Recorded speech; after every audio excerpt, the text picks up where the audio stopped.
So hi again, it's me, Martin Marstrand, and the Oracle. And in the last video that I just recorded an hour ago, I spoke about free technology and that it will be released. And then I remember having heard David Wilcox talking about a triangular spacecraft that is fueled by free energy, and that there is a pattern already having been created by the American government.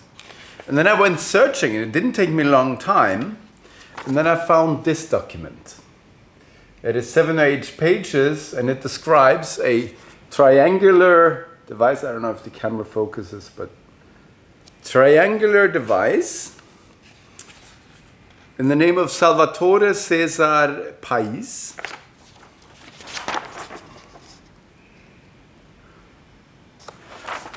That is operable. Well, first, the invention described herein may be manufactured and used by or for the government of the United States of America for governmental purposes without payment of any royalties thereon or therefore. Meaning that they don't want to pay any companies for this invention. They want to keep it for themselves in the name of the people, we can hope. So this describe, it's lots of pages here as you see, but I posted this on Facebook and LinkedIn on the Martin Marstrand. Summary. The present invitation is directed to a craft using an inertial mass reduction device. The craft includes an inner resonant cavity wall, an outer resonant cavity, and microwave emitters. The outer resonant cavity wall and the inner resonant cavity wall form a resonant cavity. Sehr schwierig, nochmal, sorry. Sorry. It describes basically it's possible to envision a hybrid aerospace undersea craft, also called Hawk, which has been described by people in the secret space program and the cosmic disclosure program for a while, which due to the physical mechanisms enabled with the inertial mass reduction device can function as a submersible craft capable of extreme underwater speeds, lack of water skin friction, and enhanced stealth capabilities, non-linear scattering of RF and sonar signals. This hybrid craft would move with great ease through the air, space, water mediums by being enclosed in a vacuum plasma bubble sheet due to the coupled effects of EM field-induced air-water particles repulsion and vacuum energy polarization. Now, I am not a scientist and I'm not a specialist in all of this, but I am a specialist in freedom. And this technology can create enormous amounts of freedom, meaning that you don't have to go to work to pay for energy, for transportation, for airplane tickets and whatever. And that's one, yeah? And then there's this. This is an energy device that is capable of producing up to terawatts of output. It is described as only about this size and only needs a little bit of entry energy, and then it can produce up to terawatts of energy. This can be the beginning of the solution to all the problems we have with climate change and pollution. Because if we install something like this into all towns, we do not need to pay a power bill anymore. I mean, sure, there will be some kind of payment to companies making this, but I just hope they share it, because that's been the thing.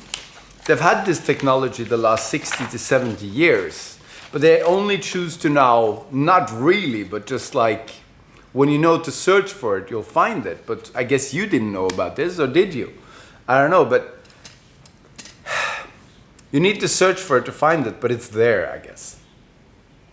So with these two inventions, most of the problems of climate change can be solved. They are described as operable. They're described as functioning devices. They have a patent application publication from 2019, September 2019 here, with the energy device and the triangular device, December 4th, 2008.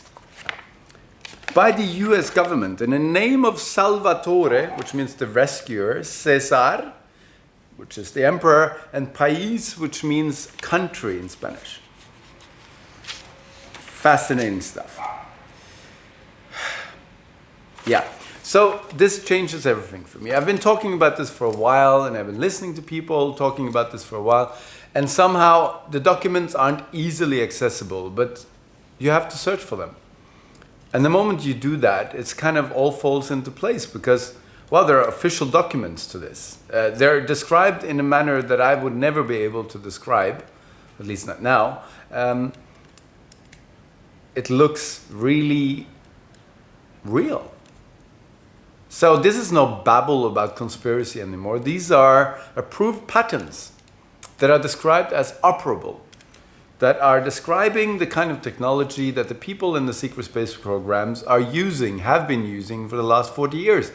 These technologies are described to them as entry-level technologies. It's gone way beyond this. But just getting these technologies into our society will mean that we no longer need all kinds of fossil fuel.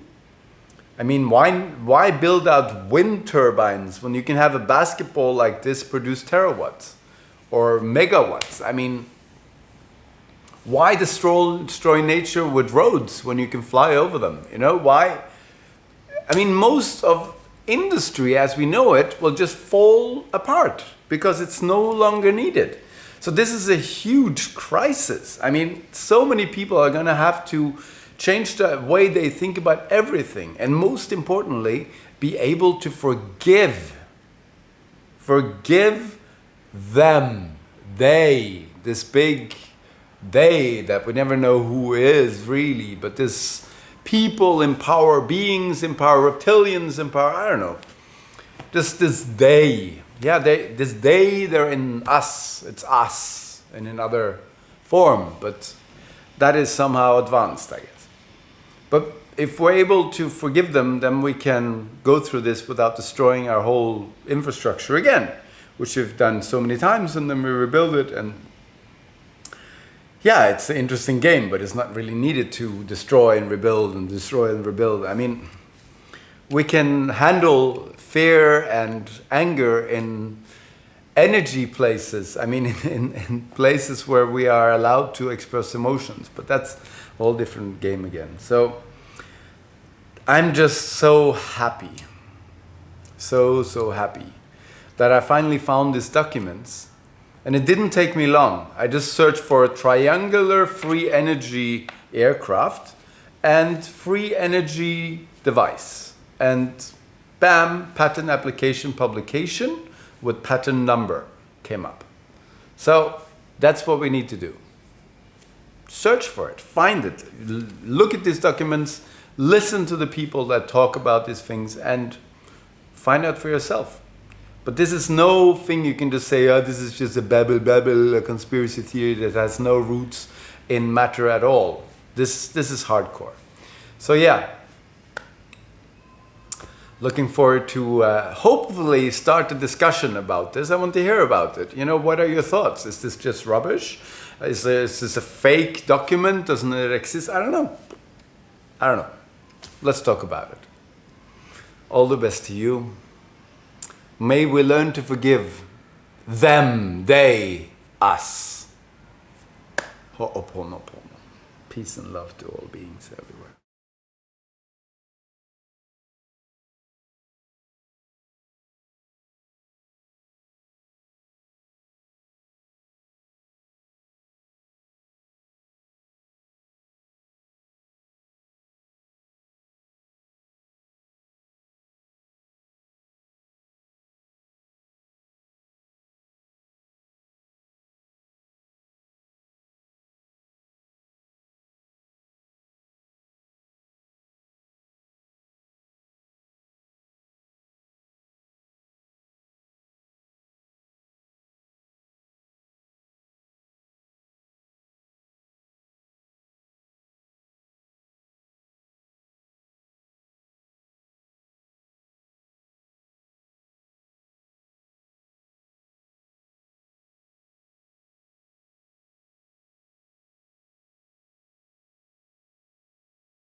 So yeah, continuing about the Mayans and their community structure. It is very important for them that everyone in society feels free, feels they have everything needed in order to do their purpose in life. They love traveling, they love exchanging with other cultures, they love expanding their consciousness, they love taking something that they thought to be true and expanding it. You know, they love to challenge everything.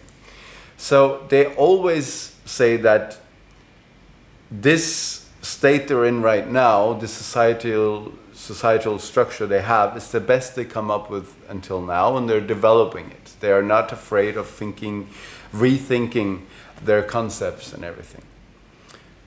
But if you can imagine, if you can concept a world where energy is free, food is free, and you can produce basically anything at extremely low cost, most of our entire economy is not needed anymore.